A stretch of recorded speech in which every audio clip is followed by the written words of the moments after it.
இல்லையா? நீங்க என்ன சொல்ல விரும்புறீங்க அதுக்காக? கண்டிப்பா இந்த மருத்துவம் வந்து அரசாங்கம் நல்ல ஒரு வாய்ப்பு கொடுக்காததுனாலதான் இந்த மருத்துவம் வந்து பின்தள்ளப்பட்டிருக்கு. ஆனா மக்களுக்கு வந்து இந்த வாய்ப்பை யாரும் மறுக்கல. ஏன்னா மக்களுக்கு வந்து நல்ல ஒரு ஆயுர்வேதத்திலையும் சித்த மருத்துவத்தினாலையும் நல்ல குணங்கள் கிடைக்குதுன்னு மக்கள் விரும்பிதான் வந்துகிட்டு இருக்காங்க.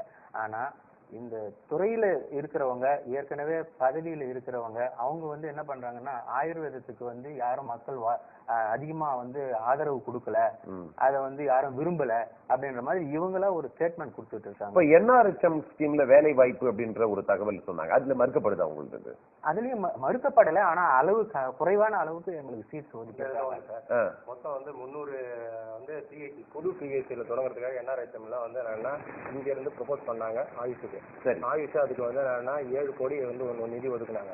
அதை வச்சு வந்து என்னன்னா இங்க இருக்கிற எம்ப்ளாய்மெண்ட் எக்ஸ்சேஞ்சில் எம்ப்ளாய்மெண்ட் அலுவலகத்துல இருந்து பணி எல்லாம் எடுத்தாங்க. அதுல வந்து என்னன்னா பிரிக்குன்னு பார்க்க போனா 5 துறைக்கும் சமமாக தான் பிரிக்கணும். ஆனா அதுல சித்தாவுக்கு மட்டும் 100, ஆயுர்வேதத்துக்கு 25, யுனானிக்கு 25, ஹோமியோபதிக்கு 30, யோகாவுக்கு 20.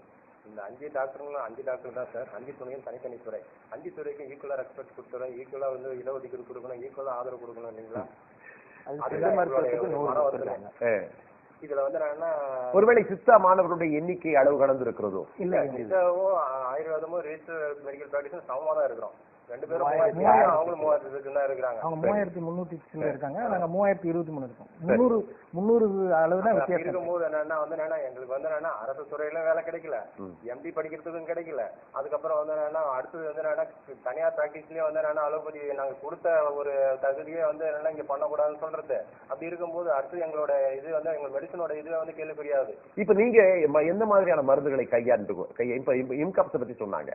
இம்காப்ஸ் மருந்துகள் தான் இதை வந்து நீங்க இம்காப்ஸ்னு பாத்தீங்கன்னா ரொம்ப சீப் அண்ட் அவைலபிள் மாதிரி தாங்க இருக்கு. அதாவது இப்போ சொன்னார் மிஸ்டர் குமார்ன்றவரு ரொம்ப காஸ்ட்லியா இருக்கு அப்படி எல்லாம் கிடையாதுங்க. இம்காப்ஸ்ல இருந்து வரக்கூடிய மெடிசன்ஸ், அதாவது இந்தியன் சிஸ்டம் ஆஃப் மெடிசன்ஸ் எல்லாமே உங்களுக்கு வந்து அலோபதிக்கு ஈக்குவலா தான் உங்களுக்கு ரொம்ப விலை குறைவாகத்தான் இந்த அரசு வழங்கி இருக்கு.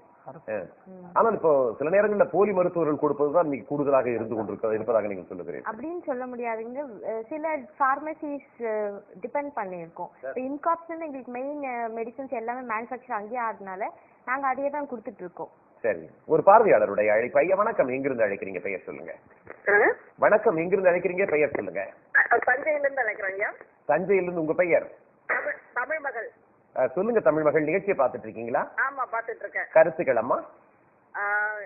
இப்ப இவங்க சொல்ற மாதிரி ஏன் இதுல வந்து இந்த போலிகள் இவங்க சொன்னது மாதிரி இது உயிர் சம்பந்தப்பட்ட விஷயம். சரி, இப்போ போலி மருந்துன்னா மற்ற இதுல கண்டுபிடிச்சு இப்போ அதை பிளான் பண்ணிட்டாங்க. சரி, பட் இவங்களோட மருந்துகள் கண்டுபிடிச்சு அது காளாம்பூத்து போயிடுது. ஒரு மாதிரி என்ன ஒரு புட்டியில அடிக்கிறாங்கல்ல, அது காத்து போகக்கூடிய ஒரு இதா இருக்கு. சரி, அந்த மாதிரி தான் இருக்கும்போது இப்போ ஒரு இதய அவங்க ரொம்ப நம்பிக்கை வச்சுதான் அதுக்கு போனாங்க. சரி, இதயத்துல பிரச்சனை இருக்குது. சரி, கேரளால போய் அந்த வைத்தியம் பார்த்தாங்க. அவங்க பிள்ளைங்க எல்லாம் அமெரிக்கால இருக்காங்க. அப்படி இருந்தும் அந்த அம்மா வந்து இதுல போய் பார்த்துட்டு அதுல பிரச்சனை இந்த கொடுத்த மருந்தால பக்க விளைவுகள் வந்து உடனே இறந்து போயிட்டாங்க அவங்க. சரி, அப்போ வந்து மறுபடியும் இங்க இவங்கள்ட்ட வந்து பார்த்தோன்னா வெந்து போயிருக்குது அப்படின்னா அலர்ஜியா இருக்கு அந்த மருந்து அப்படின்னு சொல்றாங்க. இப்ப நீங்க அது என்ன சொல்ல விரும்புறீங்க? இப்ப இந்த மருத்துவ படிப்பு, ஆயுர்வேத மருத்துவ படிப்பு சிறந்ததா இல்லையான்னு சொல்ல வரும்போது நீங்க என்ன சொல்ல விரும்புறீங்க தமிழ் மகள்? அது வந்து சிறந்ததுதான், பிறந்தது இந்த நாட்டுலதான். அத வந்து முறைப்படுத்தணும். சரி, முறைப்படுத்தணும். இப்போ ஒரு மருந்து இதுனாக்கா அந்த மருந்துல என்ன கலந்து இருக்கிறாங்க என்னங்கிறது பொதுமக்களுக்கு தெரிய வேண்டாமா? இல்லம்மா, இப்ப இம்காப்ஸ் எல்லாம் அதனுடைய எல்லா விவரங்களையும் சொல்லிதான் தர்றாங்க. அதை சொல்லி தர்றாங்க, அது பாதுகாக்கப்பட வேண்டும். இல்ல, இவர்கள் வந்து ஒரு வெளிப்படையாக தான் மருந்து கையாளுகிற தன்மையும் வைத்திருக்கிறார்கள்.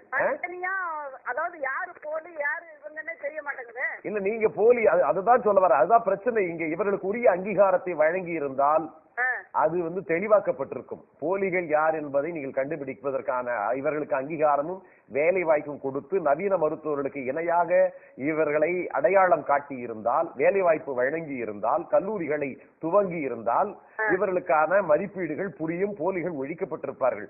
அதை பற்றி அரசு கவலை இல்லாமல் அக்கறை இல்லாமல் இருப்பது குறித்து தான் இன்றைய நிகழ்ச்சி. இருந்தாலும் இந்த நிகழ்ச்சியிலே கலந்து கொண்டு தமிழ் மக்கள் உங்களுடைய கருத்துக்களை வழங்கியமைக்கு நன்றி. நண்பர்களே, இது குறித்து நாம் அமைச்சர் அவர்களுக்கு என்னுடைய தொலைபேசி இணைப்பை நிகழ்ச்சியினுடைய ஆரம்பத்திலே இருந்து நாம் தொடர்ந்து நம்முடைய ஒருங்கிணைப்பாளர் செயல்படுத்திக் கொண்டிருக்கிறார். இதுவரையிலே அவருக்கு MRK பன்னீர்செல்வனுடைய இணைப்பை கொண்டு வந்து கொடுக்க முடியாத ஒரு சூழ்நிலை இருக்கிறது, அல்லது இவர் காலதாமதம் செய்கிறாரா என்று நமக்கு புரியவில்லை. அந்த வகையில் இப்போ இந்த மருத்துவர் எதிர்காலம், இப்ப இவர் பேசுகிற பொழுது சொன்னார், சாய்ராம் கல்லூரியிலே இன்றைக்கு ஆசிரியராக பணியாற்றி கொண்டிருக்கிற, பேராசிரியராக பணியாற்றி கொண்டு இவர் சொல்லுகிறார், மருத்துவராக எதிர்காலத்தில் இன்னும் 10-20 ஆண்டுகளில் இந்த மருத்துவம் தான் சிறந்ததாக சொல்லப்படும் என்கிற ஒரு தகவல் இருக்காது. இப்ப நீங்க சொன்ன மாதிரி ஆயுஷ்ல எப்பொழுதுதான் வேலை வாய்ப்புகளையும் அறிவித்துக் கொண்டிருக்கிறார்கள். இதுவே எண்ணிக்கை கூடுதலாகி எதிர்காலத்தில் 1000, 2000 என்று நியமனங்கள் உருவாவதற்கான வாய்ப்பு இருக்கிறது அல்லவா?